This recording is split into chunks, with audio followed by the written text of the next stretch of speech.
Parlamentario Vox tiene la palabra su portavoz, el señor Jiménez Revuelta. Muchas gracias, presidente. Buenos días, señorías.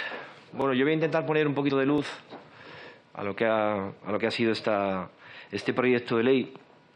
Recordar que el día 11 de mayo fue cuando se constituyó la mesa.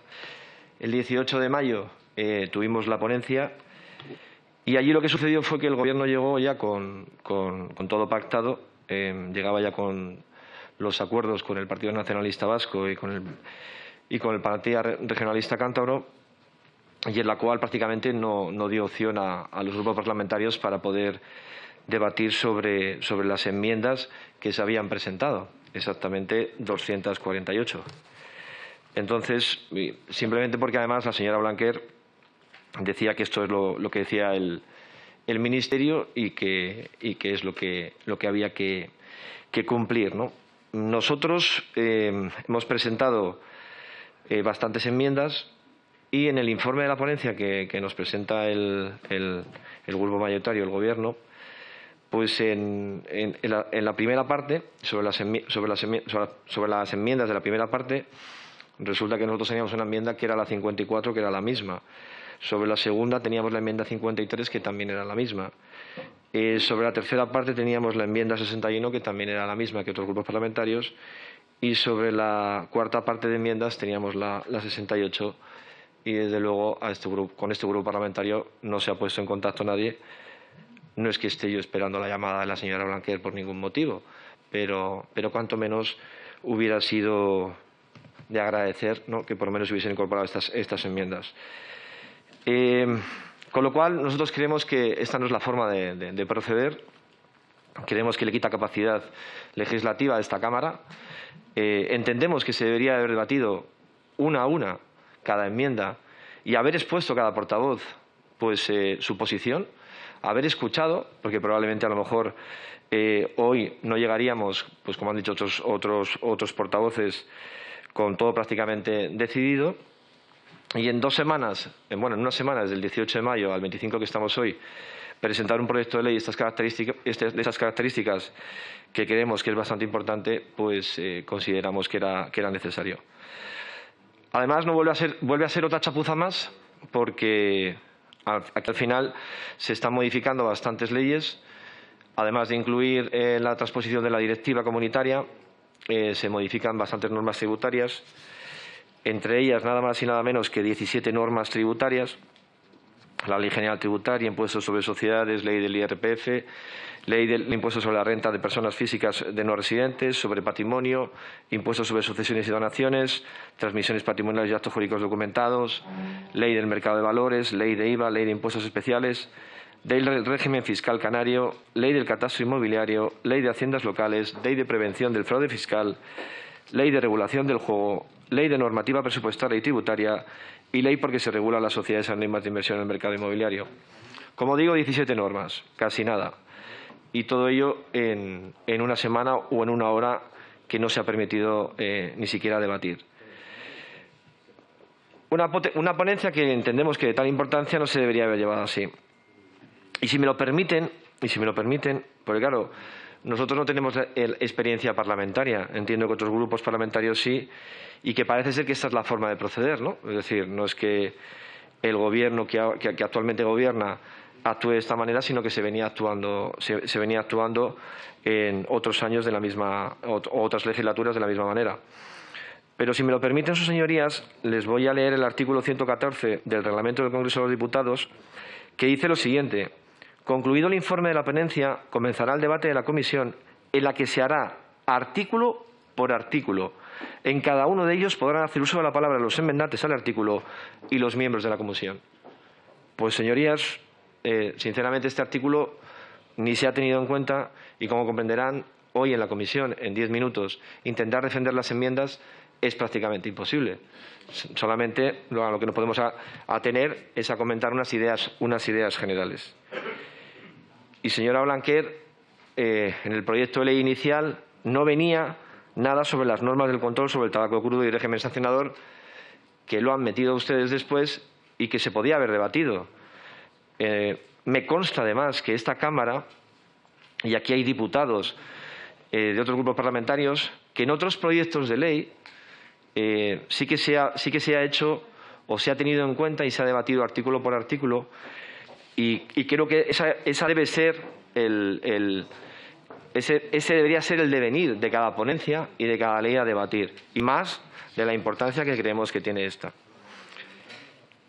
Sobre nuestras enmiendas, a mí sí que me gustaría, ya lo ha comentado el señor Bell, mencionar que creemos que va a generar muchos problemas es el valor de referencia, porque lo que se pretende en el proyecto de ley es eliminar cualquier tipo de margen de discusión sobre el valor de bienes inmuebles, sustituyendo un concepto indeterminado como el valor real por un valor objetivo que es el denominado valor de referencia.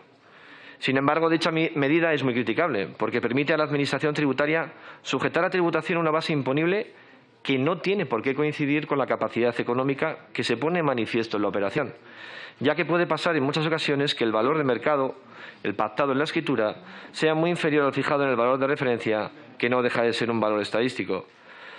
En nuestra enmienda establecemos que si el valor declarado por el sujeto pasivo es inferior al valor de referencia, este presentará, junto con la autoliquidación, testimonio notarial de certificación del precio de la compraventa como prueba suficiente de dicho valor. En estos casos, la Administración tributaria solicitará a la Dirección General de Catastro la rectificación de ese valor de referencia. También comentar sobre las medidas adoptadas por la limitación de los pagos en efectivo, que existe disparidad de criterio en el seno de la Unión Europea. De hecho, fue rechazada por el Banco Central Europeo en un dictamen que hizo público durante el trámite previo de consulta pública de esta norma. En él, la autoridad europea dictaminaba que bajar 1.000 euros la limitación de los pagos en efectivo en operaciones en las que el pagador actúa en calidad de empresario profesional resulta desproporcionada si se considera su posible repercusión adversa en el sistema de pagos en efectivo. De hecho, aún prevalece una mayoría de países en la Unión Europea no han adoptado ninguna medida de reducción del efectivo, Alemania o Bélgica, entre otros. Y en el caso contrario, experiencias como las de Italia han demostrado cómo limitar el uso del efectivo no tiene un impacto significativo en los niveles de fraude. Como medida para favorecer el crecimiento, las autoridades transalpinas se vieron obligadas a volver a incrementar los límites que había en vigor, manteniéndose la tasa de fraude tras esa decisión no solo sin cambio, sino incluso registrando un ligero descenso. Y por último, algo que parece que ha pasado desapercibido y merece mención especial es la disposición adicional tercera sobre el régimen fiscal del Instituto Catalán de Finanzas, que se le aplicará el del Instituto de Crédito Oficial. El señor Margal ha dicho que no estaba contento con esta ley, pero lo que está claro que es que esta disposición adicional tercera no es más que una pasarela fiscal que exigió el Grupo Republicano para financiar el ICO catalán, y es una enmienda pactada con los republicanos para garantizar las emisiones del Instituto de Finanzas catalán la exención fiscal que ya se reconoce al Instituto de Crédito Oficial. El Instituto de Finanzas catalán es el equivalente al ICO a nivel catalán y para ello dispondrá del mismo régimen fiscal del que disfruta el ICO, cuya peculiaridad es que exime de tributación los rendimientos obtenidos por los inversores no residentes en España que deciden adquirir títulos emitidos por el ICO, del mismo modo que sucede con las emisiones de deuda pública realizadas por el Tesoro. La Generalidad y sus organismos tienen bloqueado su acceso a los mercados de capitales desde hace años por la prudencia que la Ley de Estabilidad Presupuestaria obliga a imponer. El Gobierno, hasta la fecha, había mantenido que ninguna comunidad autónoma salga a los mercados mientras la respiración asistida del Fondo de Liquidez Autonómica y mientras no pueda garantizar que el mercado no les vaya a exigir un tipo de interés superior a 50 puntos básicos al que se exige por los títulos del Estado, en niveles de rentabilidad históricamente bajos. De hecho, en los últimos años, el Instituto Catalán de Finanzas ha recurrido a la emisión de pagarés autorizados por el Gobierno de España y con garantía de la Generalidad. Y tiene una ventaja de los catalanes con respecto al de España, porque ellos podrían acceder al Instituto de Finanzas catalán y al ICO, mientras que los españoles, en principio, solamente al ICO. Está claro que el Grupo Republicano ha descubierto una ventaja competitiva que el Tesoro se reserva para sí a la hora de obtener financiación en los mercados internacionales. Y por último, que ya veo que no me queda tiempo, nosotros, dada cómo se ha tramitado este proyecto de ley, votaremos que no al texto del informe. Nada más, muchísimas gracias. Muchas gracias.